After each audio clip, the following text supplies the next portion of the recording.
O jogo contra o Juventude se aproxima. O Fluminense vai jogar, e eu vou ficar louco da cabeça. O Fluminense vai jogar na próxima quarta-feira em casa, num horário ingrato de 7 horas, mas algo que acontece várias vezes ao longo do ano. E bem, parcial de ingressos. Depois de finalizar a venda de ingressos apenas para sócios, o Fluminense informou nesta sexta-feira que mais de 15 mil pessoas já garantiram ingresso para essa partida. Lembrando, a partida é só na quarta-feira, não tem rodada nesse final de semana pro Fluminense. A rodada até abre com o jogo de São Paulo, mas não tem rodada pro Fluminense.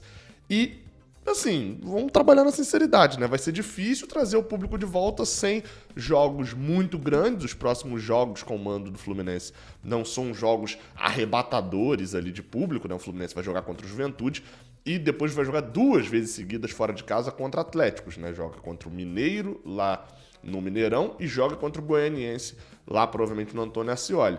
Então, assim, é uma oportunidade boa de você ver o Fluminense, mas reconheço, é difícil atrair o torcedor de volta nesse momento. Fato é, se você pode ir ao Maracanã, vá ao Maracanã contra o Juventude. Eu especularia algo em torno de 30 mil, 25 e 30 mil, que vem sendo o público padrão do Fluminense nesse Campeonato Brasileiro. Assim, a gente vai reconhecer ali os jogos que não chegaram a 25, ou até mesmo os jogos que passaram de 30 dentro desse Brasileirão.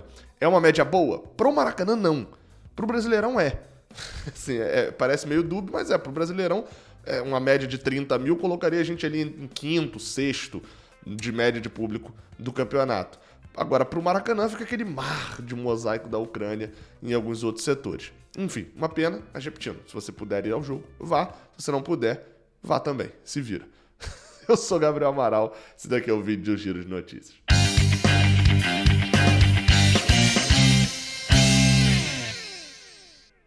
Seja bem-vindo, você guerreira de todo o Brasil e de todo mundo. Aqui é o canal Raiz Tricolor. Eu sou Gabriel Amaral, eu sou jornalista por formação e sou tricolor de coração. Deixa o seu like aqui embaixo se você gostar desse vídeo, se inscreve aqui no Raiz Tricolor se você gostar aqui do canal, curtiu, achou maneiro? Então, pô, se inscreve aqui embaixo, o que custa? Dá essa moral aí. E claro, passa lá também no OneFootball, que é o aplicativo de futebol que patrocina esse vídeo aqui. Muitas informações, nessa semana a gente teve poucas notícias, né, do Fluminense, mas é super importante você ter um OneFootball instalado. Ter um OneFootball instalado é a notificação do Raiz Tricolor ativa, tá? São as duas coisas que são importantes pra caramba, porque assim você fica muito bem informado sobre o Fluminense Football Club. Beleza? Então baixa, tem um QR Code aqui do lado, então você aponta pra ele, pum. E faz o download, cara. Pô, faça o anúncio aqui do OneFootball há um tempo e você tá aí moscando, dormindo, não faz o download? Pô, vai lá, faz lá logo. Vamos embora para a primeira notícia desse vídeo, onde a gente fala sobre João Pedro. João Pedro? Pô, o Watford, o que aconteceu? Ele tá bem no... Não é esse João Pedro. É o João Pedro que vem, ou veio, ou virá do Vila Nova. Ele veio e talvez virá, explicando melhor. João Pedro, 23 anos, faz 24 agora, no início de outubro. Segundo o Vitor Lessa, da Rádio Globo CBN, na verdade do canal do Lessa aqui no YouTube, né? E também tem informação do Paulo Massad, da Band News lá de Goiás. Então, são duas informações ali que se complementam. Tem um detalhe aqui que é de um detalhe que é do outro.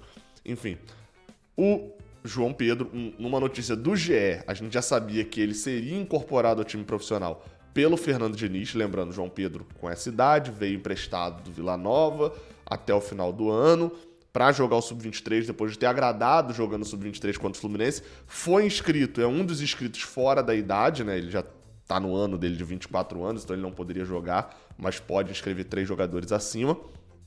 Rendeu, fez um bom Brasileirão de aspirante e agora já se fala internamente, segundo o Vitor Lessa, de que há um movimento ali pensando na compra do jogador. Então há esse movimento partindo do Fluminense. Então assim, tem essa avaliação de que é possível comprar João Pedro e ficar com o jogador em definitivo. E aí a informação que o Paulo Massad trouxe é de que o João Pedro tem o empréstimo, ele tem o passe fixado em 70% do jogador por R$1 milhão. Portanto, R$1 milhão por 70% de João Pedro. Esse é o valor que o Fluminense teria que pagar para garantir e ficar com o João Pedro. Vamos lá, só para deixar claro outra coisa. Esse é o valor que ele teria que garantir, tá? O Fluminense pode negociar e conseguir, por exemplo, dificilmente consegue aumentar muito o percentual quando é assim, né? Mas, tipo, conseguir pagar 500 mil, conseguir pagar 1 milhão, mas aumentar para 80%, enfim. Pode tentar negociar, mas a opção de compra é essa. Então, já dei aqui a informação total. Minha opinião, eu acredito hoje, 24 de setembro de 2022, com o que apresentou até agora, João Pedro seja um bom jogador. Mas a idade complica. Você fala, pô, Gabriel, o cara nem tá velho? Concordo. Não é velho. Mas eu não vejo o João Pedro se tornando um grande jogador do futebol brasileiro, ou até mesmo um bom jogador do futebol brasileiro nos próximos anos. Acho que o Fluminense tem que aproveitar muito esse período agora de 3, 4 meses. R$1 milhão é barato para um jogador que seja para compor elenco de um time de parte alta da tabela. Você parar pra pensar ali, pô, R$1 milhão para um jogador que vai ser reserva de Paulo Henrique Ganso, vai ser reserva de John Arias, que vai ser utilizado ali em 15 jogos do Brasileirão, é normal, tá? O valor não é fora do normal. O normal, a dificuldade de entender é, o João Pedro vai ser isso? Relembrando, ele tem pouquíssimas partidas como profissional e já tá chegando aos 24 anos. Que é uma idade que, por exemplo, novamente, eu não tô falando de idade aqui só como velho, novo, jovem, não. Nonato, olha o quanto que Nonato já tinha feito, né? Tudo que Nonato já tinha feito. Tinha a mesma idade. Então, assim, talvez falte cancha, talvez falte tempo de preparação pro João Pedro. E é onde eu tenho medo. Tem que ser testado em futebol profissional. Ele foi muito bem no Brasileirão de aspirante, mas é um campeonato de nível muito baixo. É um campeonato de nível baixo. É um campeonato com jogadores do Sub-20 que já extrapolaram a idade, ou seja, não são destacáveis o suficiente para subir pro profissional, e de jogadores já com uma idade que já estão rodando por aí, como é o caso de João Pedro. Então, assim, eu tenho minhas restrições com essa compra. É óbvio, gostaria de ver antes ele no profissional, antes de ter uma conclusão definitiva, né? Dificilmente eu tenho conclusões definitivas aqui no canal, porque o futebol muda muito. Mas eu hoje, tá na minha mesa para eu assinar, eu acho que não valeria. Acho que é um dinheiro que pode ser melhor investido do que na contratação de um jogador de 24 anos que tem pouquíssimos jogos como profissional e se destacou num campeonato de uma qualidade muito baixa. Mas torço para estar errado, torço que ele vá muito bem, se destaque nos treinos de início, utilize, ele jogue e aí, enfim, a minha avaliação obviamente muda, porque eu teria visto ele no profissional. Vamos para as próximas notícias. Bem, e a gente vai falar agora sobre Wallace.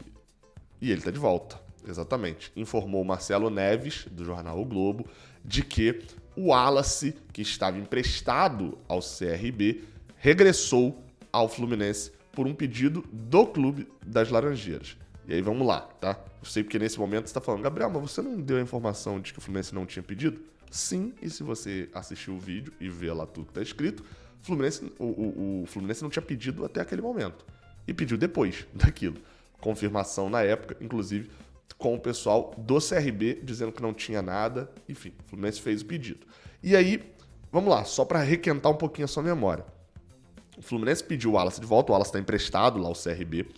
E o Fluminense pede ele de volta no momento de final de setembro, onde ele já não pode atuar mais em nenhuma competição pelo Fluminense. Não pode atuar no Brasileirão, não tem mais Brasileirão de aspirantes, né? O Fluminense já foi eliminado, mas também não poderia atuar. A Copa do Brasil também já estamos eliminados, mas não poderia atuar, enfim. Ele não pode atuar em mais nenhum momento. E aí causa aquela estranheza, do tipo, por que estão pedindo de volta? A justificativa colocada pelo Marcelo Neves na matéria é de que ele ficará com o Sub-23 e vai ser treinado ali para poder, enfim, vai ficar treinando, com o time Sub-23. Ou seja, ele voltou para treinar. Não tem ainda uma definição, segundo o Marcelo Neves, ele não sabia, se o Wallace vai treinar com um profissional diretamente, vai ser um dos que vai ser integrado ao profissional, ou vai só treinar com o Sub-23. Ele coloca que ficará com o Sub-23, mas na próxima temporada talvez suba, não é uma certeza. Ou seja, ele volta para o Sub-23, mas não é a certeza que fique lá e nem que vá para o profissional. Qual que é a minha opinião sobre essa situação? O Wallace é um jogador que não é dos fora de série, né? Ele é um ótimo jogador. Os fora de série da geração dele já estão no profissional. Leia-se, Martinelli e André já tem um nível a mais, já estão no profissional. E aí você vai desde os que já saíram, Como, por exemplo, foi o caso do que Marcos Paulo fez em 2019 aqui, mas João Pedro, que está na Europa, Luiz Henrique, que está na Europa, é o próximo tema aqui do vídeo. Enfim, você tem vários jogadores, o Pitaluga, que se destacaram muito ali, já subiu o profissional. E o Wallace não. Então você começa a olhar também, tipo assim, por quê também? Só teve tão poucas chances. Bem, lá no CRB, as mesmas notícias que a gente via por aqui. Indisciplina, mau comportamento e falta de cabeça como atleta. O Wallace, por lá, e eu ouvi isso da boca de alguns membros da diretoria que acompanham tanto futebol quanto mais administrativamente o CRB, inclusive o presidente do CRB, falando de que era um jogador que criou problemas. Criou mais problemas que soluções. Que não aceitou um banco de reservas. E assim, uma das críticas que fazem é o fato de ter emprestado o Wallace. Eu, de fato, sou contra os empréstimos tendo o Sub-23, porque o Sub-23 serviria justamente para poder diminuir ao máximo os empréstimos. O jogador fica puto mesmo, não ganha chance. Mas vamos lembrar, o Wallace discutiu com o Ailton, o treinador aqui no Fluminense. O Wallace, enquanto estava no Fluminense, é parceiro de John Kennedy, inclusive jogando futebol... chamar de futebol amador, mas é futebol de várzea, jogando o campeonato da Reta, em Itaboraí, enquanto tudo paralisado por Covid, sendo jogador profissional do Fluminense, jogador profissional no contrato, junto com o John Kennedy. Então, assim, cadê o comportamento de atleta? O futebol hoje ele não permite que você seja só um bom jogador. Você pode ser espetacular, mas o futebol não permite isso hoje. O futebol é do atleta.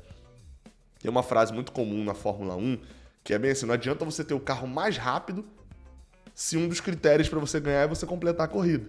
Então, seu carro pode ser muito rápido, mas se ele quebra sempre, seu carro é péssimo, porque um dos critérios é completar a corrida. A mesma coisa em relação ao futebol. Não adianta você ser muito bom jogador, se um dos critérios é ser atleta. O futebol de hoje não permite um jogador que não é atleta. O Wallace tem que botar a cabecinha no lugar. São 21 anos, vai chegar a 22 no ano que vem, e se ele não tiver tendência antes de mais nada, não adianta querer exigir treinador, enfim, e o escalhe. Ele precisa ter cabeça. É de uma geração muito grande, tem multa milionária. Mas se ele preferir ser só jogador ao invés de atleta, não vai render no Fluminense, não. E eu, de fato, torço para que isso aconteça. Afinal de contas, é de Tanguá. O Wallace é de Tanguá. E até por isso, né? Vocês entendem também. Conheço bastante, conheço família, etc.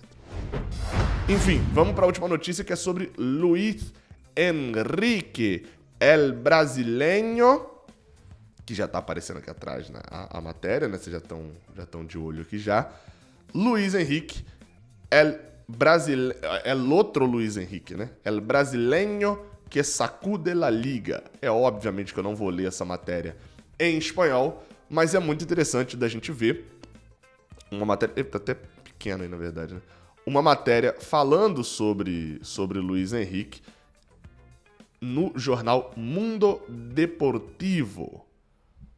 Chama atenção e a gente vai dar uma lidazinha aqui. Por quê? Principalmente porque a gente tem percentual de Luiz Henrique ainda, né? Lembrando, né? O Fluminense tem 15% de Luiz Henrique, né? São 85% que foram vendidos lá pro Bet. Mas, enfim, a gente vai ler essa matéria, então isso interessa porque o Luiz Henrique vem se destacando na Europa. E eu bati muito na tecla aqui de que Luiz Henrique é meio que uma vitrinezinha para Xerém. Mas vamos lá. O futebol bonito do Bet de Pellegrino vem conquistando também resultados. A matéria, né, o artigo de opinião aqui do Xavier Bosch, que é jornalista. Ver jogar o Bet de Manuel Pellegrini é algo muito bom.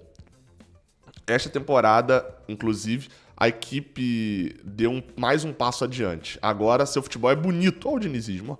Ademais, consegue também os resultados. O Bet é terceiro na liga, só superado pelos de sempre, Real Madrid e Barcelona. E para a maior glória bética, né, do time dos torcedores do Bet, está a 10 pontos do Sevilha em 6 rodadas. Sevilha que é o maior rival do Bet, né? Enfim, aqui eu vou dar uma passadinha porque ele fala aqui de alguns jogadores. Lembra do Luiz Henrique, que foi, enfim, um dos grandes jogadores também do Bet. Ele vem. Precisamente, uma das poucas caras novas do Bet desse ano é a de Luiz Henrique. Jovem ponta, tão divertido de ver jogar. Tem algo de Dembélé, Muito regate, eu não sei o que é regate. Drible. Muito drible quando está parado, né? Não é aquele drible de velocidade. A capacidade de sair com a bola pelos pés por um lugar não pensado, né? Mais impensável. Muita velocidade e... enfim, uma crítica, né? E até poucos gols dentro do que tá jogando. No Betis só marcou na Liga Europa, porque, porém, não havia estreado na Liga, né? Ele tá falando como time titular.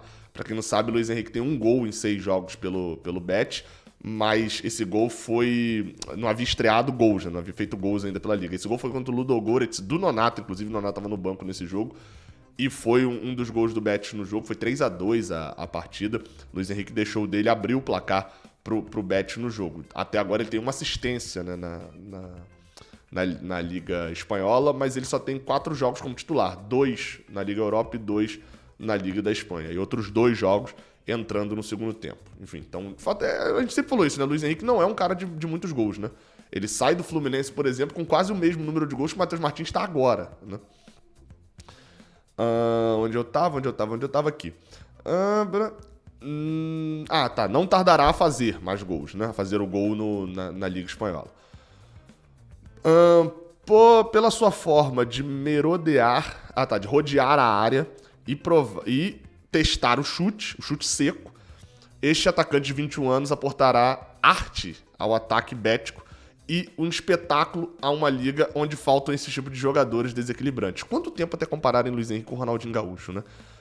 Pode ser algo meio anárquico os seus movimentos, porém com muito futebol nas pernas.